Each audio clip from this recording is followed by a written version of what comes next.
बच्चों टीवी।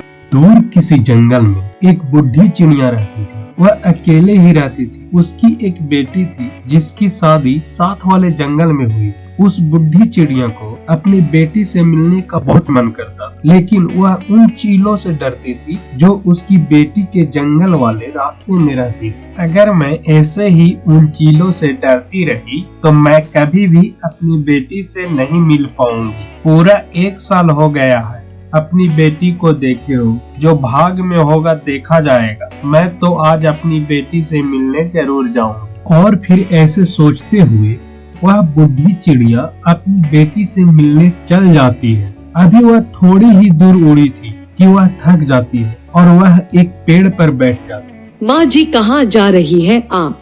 बेटा, मेरी बेटी रहती है पहाड़ों वाले जंगल में। मैं उससे मिलने जा रही हूँ। लेकिन माँ जी, ध्यान से जाना, रास्ते में जो खतरनाक चिलें रहती है उनका तो पता ही होगा आपको। मुझे पता तो है बेटा, लेकिन मेरा मन बहुत उदास था अपनी बेटी से, बस इसलिए उससे मिलने के लिए चल दी। अब मुझे चलना होगा, मैं थोड़ा आराम कर लिया हूँ। और फिर वह बुढ़ी चिड़िया फिर से उड़ जाती है और फिर वह खतरनाक इलाका शुरू हो जाता है। यहाँ से गुजरने से सभी पक्षी डरते थे। वह बुढ़ी चिड़िया तो थी भी बहुत कमजोर, इसलिए वह ज्यादा तेज नहीं उड़ सकती थी। वह आहिस्ता आहिस्ता उड़ रही थी कि अचानक उसके सामने एक बड़ी चील आ जाती है और बोलती है, बुद्धि अम्मा जी कहाँ जा रही हो? आप आओ, थोड़ा आराम कर लो।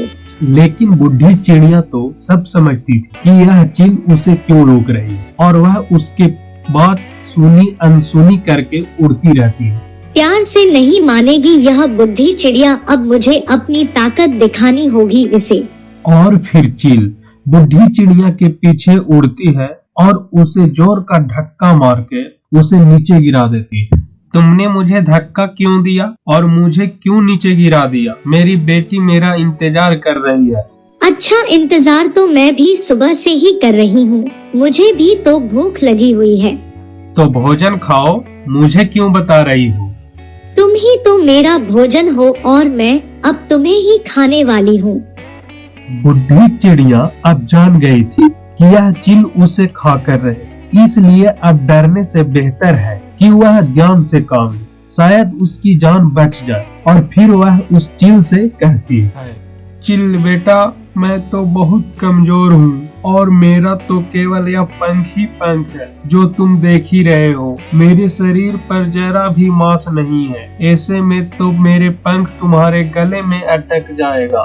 मैं निकाल लूंगी अपने गले से तुम्हारा पंख। अब तुम प्यार हो जाओ, अच्छा है कि अपनी आंखें बंद कर लो। मुझे भी अब जी कर क्या करना है। मेरी बेटी ने मेरे लिए देसी घी की मिठाई बना कर रखी हुई है और मजे मजे के भोजन। अगर 2-4 दिन और इंतजार कर लेती तब मुझे खाती तो तुम्हें पता चलता मेरा मांस कितना स्वादिष्ट है।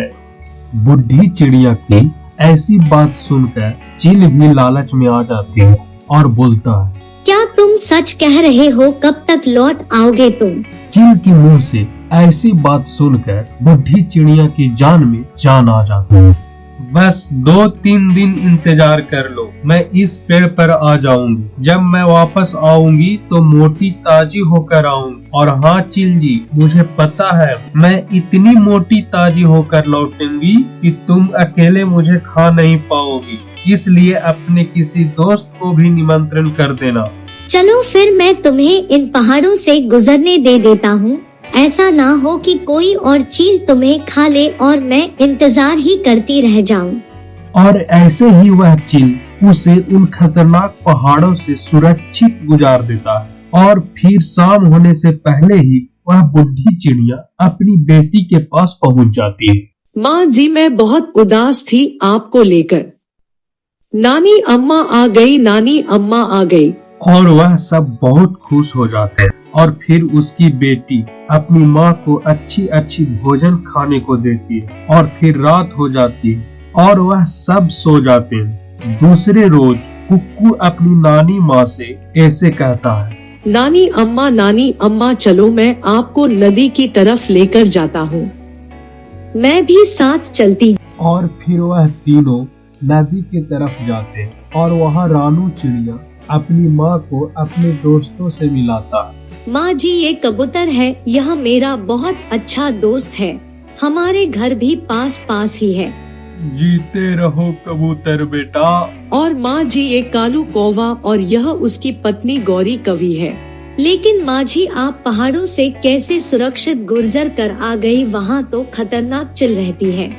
बस बेटा, अपनी बेटी से बहुत उदास थी, इसलिए अपनी बेटी से मिलने आ गई। अब मैं अपनी बेटी से मिल लिया हूँ, मुझे अब अपना घर जाना होगा। और फिर शाम हो जाती है और वह सब अपने अपने घर वापस चले जाते, और फिर ऐसे ही 2-3 दिन और गुजर जाता है और फिर बुढ़ी चिड़िया को वापस जाने का समय हो जाता है।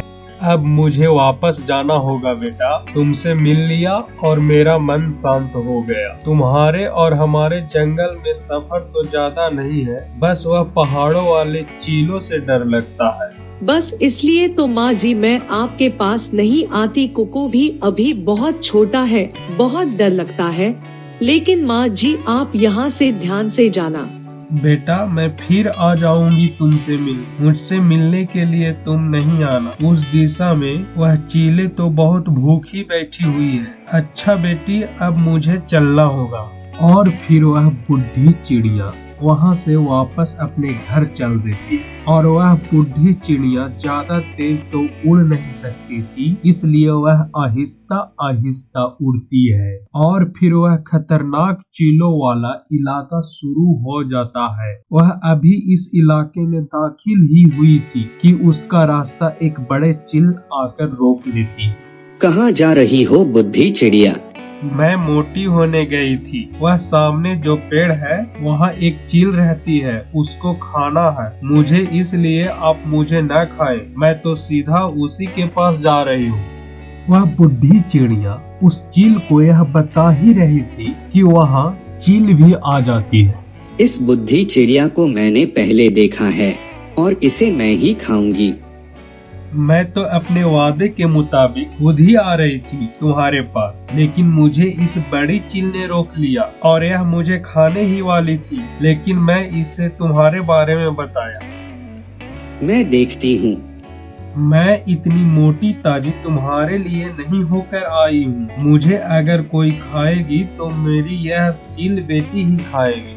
और फिर ऐसा कहते हुए वह बड़ी चील दूसरी चील पर हमला कर देती है और वह आपस में लड़ना शुरू कर देती है। और बुढ़ी चिड़िया की नजर एक नीचे पड़े हुए कद्दू पर पड़ता है और वह जल्दी से उस कद्दू के नीचे छुप जाता है। काफी ज्यादा लड़ने के बाद दोनों चील थक जाते हैं और जब लड़ाई खत्म होती है तब वह बुढ़ी चिड़िया को न पाकर दोनों चील बहुत ही दुखी होते हैं और बोलता है, वह हम दोनों को उल्लू बनाकर भाग गई है। अब खा लो तुम उसे बड़ी चिड़िया को।